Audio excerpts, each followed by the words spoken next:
ఏమి ఆధారాలు లేవు. ఆయన ఆధారాలు ఏందో ఆయన దగ్గర ఉన్నాయి, ఫస్ట్ చూపించాలి.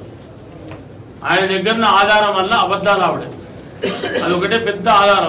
వాళ్ళు ఏంటంటే దాన్ని అరటి పండు ఒలిసి నోట్లో పెట్టినంత ఈజీగా చెప్పగలుగుతారు. అది వాళ్ళకి వెన్నుతో పుట్టిన ఉద్యోగం, అది వాళ్ళ కుటుంబానికే అది ఒక గొప్ప వరం అన్నట్టు. తప్పకుండా న్యాయపరమైన చర్యలు తీసుకుంటాం. నాకు తెలిసి ఒక రైతు నాయకునిగా నేను 30 ఏళ్ళకి రాజకీయాలలో ఉన్నా, 100% అది డిజైన్ సరిగా లేక కుంగిపోయింది. 100కు 100%. ఇది నా పర్సనల్ ఒపీనియన్. నేను ఇంతకుముందే చెప్పిన మీకు, నువ్వు అక్కడ ఫెయిల్ చేసినట్టు నిరూపిస్తే నేను రాజీనామా చేస్తాను. నీకు మొదలే ఆ విషయం చెప్పిన. నువ్వు నిరూపించకపోతే నువ్వు రాజీనామా చేస్తావా అని చెప్పి అడిగిన.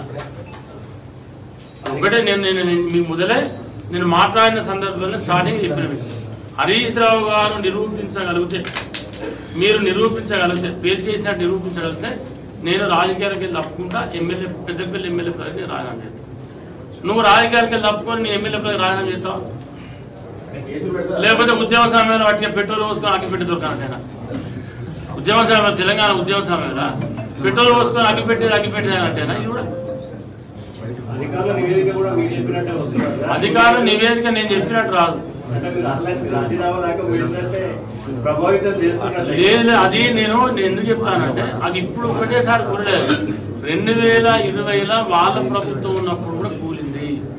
2022లో మా రూపనారాయణపేట విలాసాగర్ మధ్యలో చెక్ డ్యాం మా ఊరికి కూడా ఆ రోజు అది కూడా కూలిపోయింది. దానికన్నా 2019-20లో మడక అడుపాక కొండపాక చెక్ డ్యాం కూడా కూలిపోయింది. దాని తర్వాత మీద ఉన్నటువంటి మంచరామే, తర్వాత అక్కడ ఏదైతే మన మల్లారెడ్డిపల్లె, తర్వాత ఏదైతే సల్లూరు మధ్యలో ఉన్నటువంటి చెక్ డ్యాం కూడా కూలిపోయింది. తర్వాత నీరుకుల్లా ఉన్న బెగురుపల్లి మధ్యలో ఉన్నటువంటి చెక్ డ్యాం కూడా కూలిపోయింది. తర్వాత అక్కడ ఏది మన ముత్తారం మండలం, ఏది ఖమ్మంపల్లి ఉన్న అవతల పక్క ఏది మండలి మొగుళ్ళపల్లి, తర్వాత చిట్యాల మండలం ఆ పరిధిలో ఉన్నటువంటి చెక్ డ్యాం కూడా కూలిపోయింది. అంటే ఇవన్నీ వాళ్ళ ప్రభుత్వంలో కూలిపోయినాయి. నేను అదే విషయం చెప్తున్నా కదా, ఇవన్నీ కూలిపోయినాయి కదా. మరి ఇప్పుడు నేనేమంటే ఇదో నిన్న కూలిపోయింది అంటే మొన్న 5 రోజుల కిందనో 4 రోజుల కింద కూలిపోయింది. అవన్నీ వాళ్ళ ప్రభుత్వంలో కూలిపోయినాయి. ఇది రెండోసారి కూలిపోయింది, 2020లో కూలిపోయింది, మళ్ళీ ఇప్పుడు కూలిపోయింది.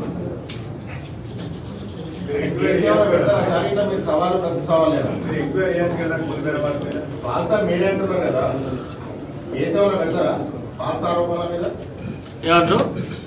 ఫాల్స్ ఆరోపణలు అంటున్నారు కదా, అవి ఆధారాలు లేవు, వాళ్ళ దగ్గర ఫాల్స్ ఆరోపణలు చేస్తున్నారు అని అంటున్నారు కదా. దాన్ని మీరు ప్రభుత్వం మీద ఇంత అప్రతిష్ట పాలు చేస్తున్నారు కదా, కేసు ఏమైనా పెడతారా? అది ప్రభుత్వం ఆలోచన చేస్తే ఏం చేయాలని. ప్రభుత్వం దానికి అది కట్టినప్పుడు కట్టినప్పుడు ఇంజనీర్లు ఎవరు ఉన్నారు, అప్పుడు దాని బాధ్యత ఎవరు, అవన్నీ ప్రభుత్వం చూసుకుంటుంది. మన విలాసాగర్ ఉన్న పేట మధ్యలో ఉన్నది కదా, అది నౌస్టిల్ ఈ రోజు కూడా నిన్న కొంతమంది రైతులు అడిగారు హరీష్ రావు గారిని, అన్న అది కూడా పోస్తుంది, నీళ్ళు పోస్తుంది సెంటర్కి వెళ్ళి, అది 6 ఫీట్ ఉంటుంది, మధ్యలో నుండి కట్ అయిపోయి మధ్యలోకి వెళ్ళి వాటర్ ఫ్లో అవుతుంది, అది కూడా చూడండి సార్ అని చెప్పిన ఆయన. అది జూలై అది పట్టించుకోకుండా వెళ్ళిపోయాడు. ఎంత పట్టించుకుంటున్నారు? 2020 ఇప్పుడు కౌశిక్ రెడ్డి కూడా కాంగ్రెస్ పార్టీలో ఆయన కూడా వచ్చినప్పుడు ఆ చెడ్డ ఇప్పటికి ఆడుకున్నాడు. బొమ్మకాలు 3 సార్లు కూర్చుంటాం చాలా చెప్తాను. కరీంనగర్ మండలం బొమ్మకాలు 3 సార్లు కూలిపోయింది.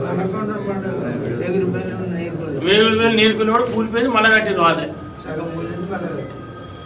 కూలిపోయినాక కట్టుడు, మళ్ళీ 5 కోట్ల 3 కోట్ల కాంట్రాక్టర్ పెట్టుడు, దానికి 2 కోట్లకి దానికి ఇంకో 2 కోట్లు అదనంగా పెట్టుడు, కాంట్రాక్టర్తో మాట్లాడుకున్నాడు, మళ్ళీ దాన్ని కట్టుడు, మళ్ళీ కూరుడు. ఇది జరిగింది మొత్తం ఆ 15 నెలలకు ఇదే జరిగింది. అసలైన తొలి వెలుగు. ఫాలో వాట్సాప్ @తొలి వెలుగు official.